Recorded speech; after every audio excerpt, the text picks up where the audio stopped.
गुजारा। सहाबा की तादाद ज्यादा थी, सरकार को डरा थे।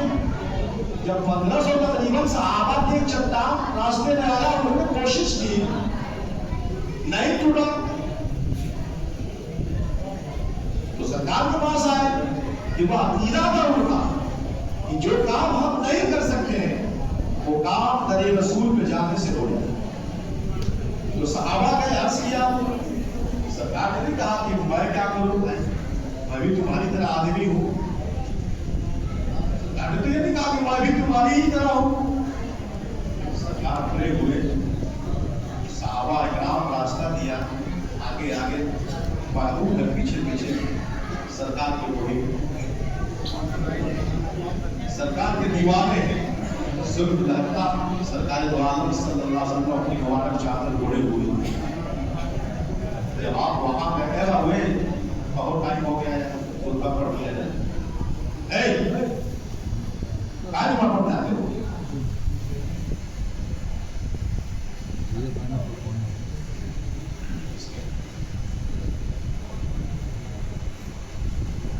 दुरूद से पढ़िए, अल्लाहुम्मा सल्ली अला सय्यिदिना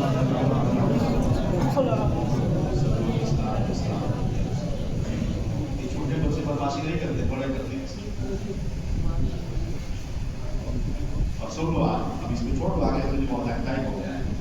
मस्जिद में आके दुनिया की बात करना, 60 साल इबादत करोगे ना, 5 टाइम नमाज पढ़ोगे, पूरी रात नफल पढ़ोगे, उतनी इबादत खत्म हो जाती है। और 60 साल में हो जाओगे, 5 वक्त की नमाज कभी पाबंदी से नहीं पढ़ पाओगे, और जाओगे लेकिन कितना 60 साल की इबादत ज़ाया हो जाती है। दुनिया में आकर के फजूल बात करोगे, पसीना के दुनिया की बात करोगे। 60 साल की इबादत बगैर सोचे समझे लायका हो जाता, खत्म हो जाता है। ये दिखाई नहीं देगा, मरने के बाद दिखाई देगा। कब्र में जब जाओगे ना, सारी शान, सारा सबक, सारा खबर, सारा गुरूर, सारी ताकत, सारा बढ़तरी तुम्हारी चली जाएगी जेल में। क्या नहीं दिखेगा? दुनिया अल्लाह छूट दिया है, नमरूद को भी छूट दिया था, फिरौन को भी दिया था, आदम शद्दत को भी दिया था, हमान को भी दिया था अल्लाह छूट। जब कोई बंदा गुरूर में आ जाता है, अल्लाह छोड़ देता है, उसकी ताकत को बढ़ाता है, उसकी दौलत को बढ़ाता है, उसकी अजमत को बढ़ाता है, उसकी शोहरत को बढ़ा देता है, बढ़ाता चला जाता है अल्लाह। लेकिन अल्लाह अपनी दास में फरमाता है, जानते हो कुरान में क्या कहता है? कुरान आप पढ़ोगे तब ना, समझोगे तब ना। ठीक है, मैंने मुझे छूट दिया, इन नबत शरती का शरीफ, अल्लाह की पकड़ से नहीं बचोगे, चाहे जितना उड़ो, जितना उड़ता है उड़ो, अल्लाह की पकड़ से कोई बचा है यार?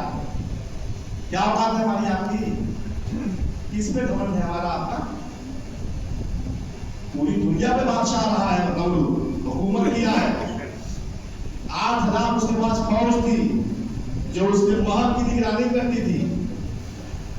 दुनिया का कोई भी बादशाह ऐसा नहीं आज तक गुजरा है जो इसके जिसकी सिर्फ महल की निगरानी 8 लाख करे हो। समझदारी बात, अल्लाह उसको जलील करने वाला, एक मच्छर उसके मरने का सबब बना और जिल्लत की सबब बना। क्या समझते हो?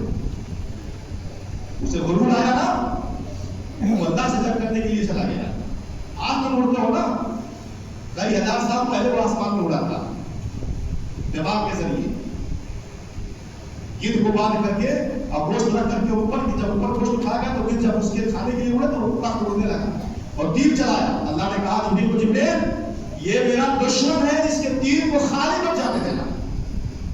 जिब्रील ने तीर लिया और जो जन्नत की मछली है जिसका नाम कुरैश है, उस तीर को उसके अंदर व्यवस्थित किया और वापस किया और आगे दुनिया में ठमका किया। ठमका समझते किसे बोलते हैं? तीर जाती भाषा है, हंसा जा, देखो हमने आसमान के खुदा को मार दिया। लेकिन जब अल्लाह तबारक व तआला उससे बदला लेना चाहा तो मामूली सी मखलूक जिसकी कोई हैसियत नहीं, ये हवा पंखा चल रहा है, इसके सामने तार नहीं मच्छर ला सकता है, ला सकता है? बोलो, खड़ा नहीं हो सकता यार, इस हवा का मुकाबला नहीं कर सकता है। लेकिन दुनिया का सबसे बड़ा कातिल नमरूद को मच्छर को मार दिया। क्या समझते हो यार? पागल है हम बोले जा रहे हैं। पूरा दिन बैठते हो, घर पे बैठते हो, मोहल्ले में बैठते हो, खलियान में बैठते हो, खेत में बैठते हो, बात पूरी नहीं होती है। कौन सी बात जो पूरी नहीं होती है, जो यहाँ की पूरी होती है? क्या फायदा? बताओ, बड़े काम करो। साहब करना है ना, तो मैं आपसे बहुत प्यार से कहता हूं कि इससे बेहतर है नमाज मत पढ़ो। बस सही बता रहा हूं। अगर आप यहाँ 2 रकात कहा करके और बात करो बैठ करके, और आप समझते हो कि मौलवी पागल है, जो भी यहाँ खड़ा होकर बेवकूफ है, उसका काम है बोलना, तो हाँ पागल आपको समझो, कोई दिक्कत नहीं है, बेवकूफ समझो, कोई दिक्कत नहीं है, लेकिन नमाज मत पढ़ोगे। क्योंकि 2 रकात पढ़ोगे 60 साल, और इतना ही नहीं, आमाल जब तक बैठे रहोगे, जैसे आग लकड़ी में खा जाती है, वैसे दुनिया में बैठ करके मस्जिद की बेहुरमती करने से आपकी नेकियां जाया होगी। इसका ख्याल रखिएगा आप। सब सही गुलाब नहीं किया, ये आप जो भी कर देता वो बोलते जाएंगे आपको।